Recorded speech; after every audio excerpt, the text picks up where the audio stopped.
Greetings, I'm your host Red Tail. Welcome to Who Were the Real Slaves?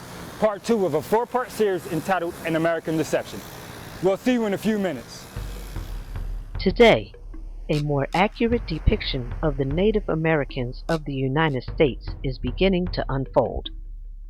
Because history has been told to us by Europeans with a European point of view, we have, up until recently, been given our historical facts in a distorted manner. Author Carol Birkin, in her book First Generations, explains that historians have come to understand that they must handle journals, government reports, sermons, books, and diaries written by Europeans about Native Americans cautiously, as artifacts of European adjustment to cultural diversity, rather than true guides to Indian societies. This European adjustment has given us a distorted view and has allowed many misconceptions and inaccuracies to be perpetrated. Case in point, most people believe that the existence of dark-skinned people in the United States began with the African slave trade.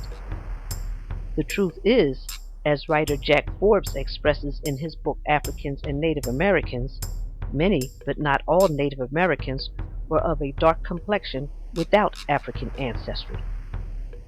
Truth be told, it was the Native American slave trade that placed many dark-skinned Native Americans into slavery.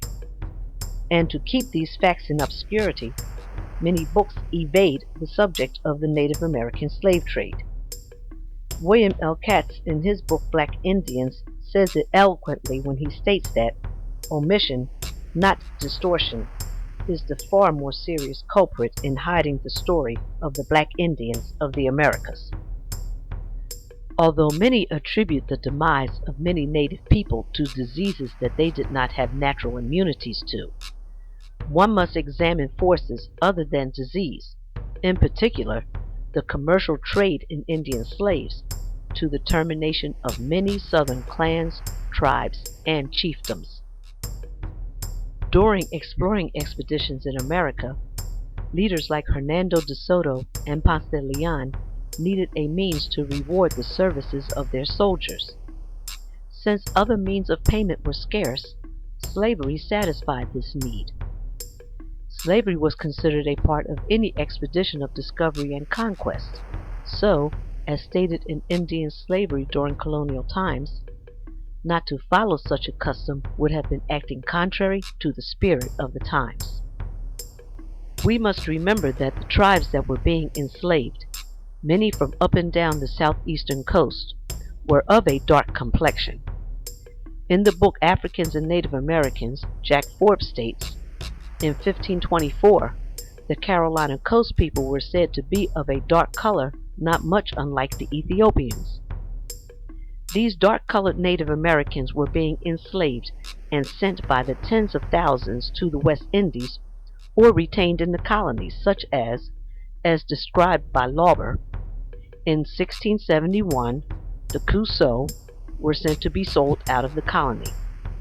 Also, during the war with the Stono Indians in 1680, the captive Indians were to be carried to the West Indies as slaves. He describes 3 expeditions from 1702 to 1708 against the Yamasee, Appalachee, and Timucua of northern Florida. There was carried back to Charleston for sale as slaves almost the entire population of 7 towns. And last in this list, nearly all the Appalachee were distributed as slaves among the Carolina settlers. These scenarios were replicated thousands upon thousands upon thousands of times. Between 400 and 500,000 Africans were brought directly to the shores of the United States during the slave era. Some landed here in Philadelphia at Front Market, which is the historic site of the London Coffee House, a place where slaves were bought and sold during colonial America. Christopher Columbus started the transatlantic slave trade when he shipped Native Americans back to Europe for sale. And while the 400 to 500,000 Africans is a large number, we must remember it still only represents 1/10 of the 4.5 million slaves inhabiting the United States during the slave era. You have just finished watching Who Were the Real Slaves, Part 2 of a 4-part series entitled An American Deception. For more information, please email us at anamericandeception@gmail.com. Peace.